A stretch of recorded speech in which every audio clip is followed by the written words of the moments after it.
kepada pasukan Sabah pada malam ini. Ya, dan pastinya 1983 mengulangi pencapaian Melaka ke peringkat separuh akhir. Itulah yang pasti dicari sekarang ini. Perlawanan baru saja bermula sekarang ini dengan serangan awal dilakukan oleh pasukan Melaka United. Jadi kita dapat lihat beberapa pemain Melaka yang begitu menyerlah sekali, seolah-olah kombinasi di antara Manuel Ot, Adriano M. Tetapi kita yakin bahawa sudah pastilah Datuk Ong Kee Chui akan menggunakan sepenuh pengalamannya untuk membentuk pasukan Sabah ini, Madi. Betul, itu saya setuju, dan memang pemain-pemain muda pun telah dibawa masuk ke dalam pasukan Sabah pada kempen Piala Malaysia ini. Serangan sekarang ini antara pemain muda yang dibawa masuk. Satu lagi gerakan awal dilakukan Amriaya Waam yang sudah berusia 40 tahun. Masih lagi dapat beraksi dengan baik. Sonny Norde perlu diberikan kawalan ketat. Lepas kita dapat lihat bagaimana dia dapat melepaskan diri sekarang. Bahaya untuk pasukan Sabah. Satu hantaran ke tengah, clearance dapat dilakukan oleh Robinson Batwell. Masih lagi Melaka menyerang sebenarnya, dan akhirnya dapat dirampas dengan baik di situ. Gerakan yang cuba dilakukan dapat dipintas pula.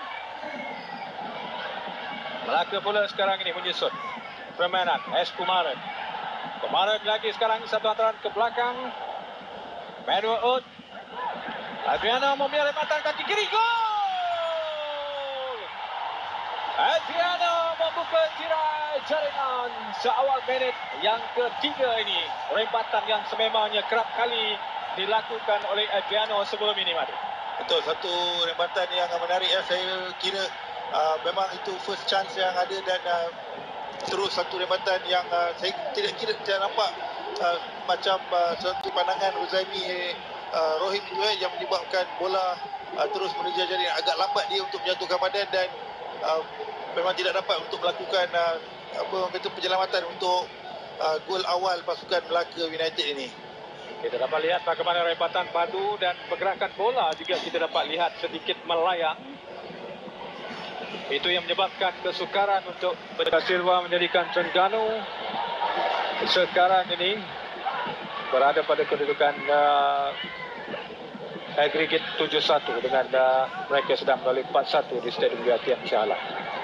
Sehingga mereka sukar untuk dipintas oleh Sarawak. Sonny Norde sekarang ini. Bagaimana rempatan yang dilakukannya? Tetapi tersasar sedikit saja. Walaupun sudah seakan-akan berjaya memperdayakan United, juga agak kita katakan kita boleh mempersoal apakah kesungguhan pasukan Sabah United untuk perlawanan ini sebenarnya, Madi. Sabah FC sebenarnya saya rasa memang mereka mengekalkan pemain-pemain yang sama. Walaupun pemain-pemain muda dibawa masuk, walaupun untuk perancangan musim hadapan, tetapi saya kira dengan taktikal Datuk Ong Kee Chui memang pemain-pemain muda ni patut diberi peluang. Adriano kepada Giovanni, kembali kepada Adriano. Sonny Norde sekarang bagaimana, agak lambat sedikit tetapi berjaya merempat gol. 2-0 untuk Melaka United. Sonny Norde seakan-akan meletakkan Melaka United sudah ke separuh akhir sebenarnya, Madi.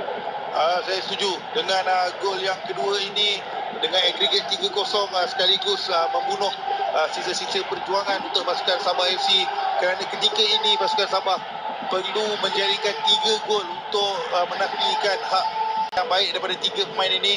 Adriano, Giovanni dan juga Sonny Norde akhirnya meletakkan pasukan Melaka United 2 gol di hadapan. Sebenarnya sepatutnya dah lama dah mereka dapat keputusan ini, tetapi deretan peluang itu terlepas, dan akhirnya inilah peluang yang tidak dipersia. Delay the game untuk memastikan kemenangan mereka. Menuju ke 1,5 minit yang terakhir sekarang. Sabah mungkin sedikit kuat dan dijatuhkan. Adakah bagaimana penalti diberikan? Apabila kita dapat lihat pemain Sabah Genius Karib tadi dijatuhkan. Saya lihat ini adalah satu oleh pemain yang baru saja dimasukkan, Cik Rashid, kerana larian yang dilakukan oleh Genius sebentar tadi agak jauh, dan Apek telah pun Fahmi telah pun keluar untuk silapan dan juga situasi off the ball yang merugikan pasukan Melaka United.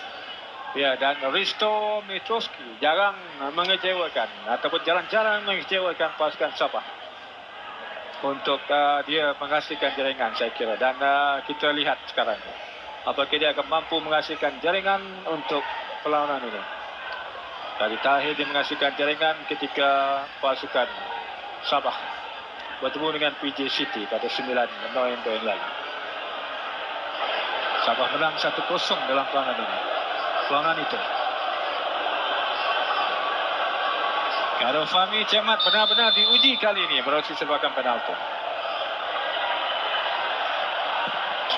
Masuk gol untuk pasukan Sabah merapatkan kedudukan 1-2 pada minit yang terakhir masa kecederaan perlawanan ini. Dalam masa kecederaan ini, tetapi kredit harus diberikan kepada Risto yang begitu tenang mengambil sepakan yang begitu baik sekali untuk sekurang-kurangnya seperti yang saya katakan tadi, gol sagu hati untuk mengubat kekecewaan menyokong lewat untuk pasukan Melaka United mana ke peringkat separuh akhir mengulangi pencapaian pada tahun 1983 apabila mereka menewaskan Sabah 2-1 di Stadium Handibat untuk membekalkan agregat 3-1. Zainal Abidin Hassan, mungkinkah ini talian hayat untuk Zainal bagi musim depan dengan kejayaan yang dilakukan walaupun berdepan dengan nasib yang terumbang-ambing dalam aksi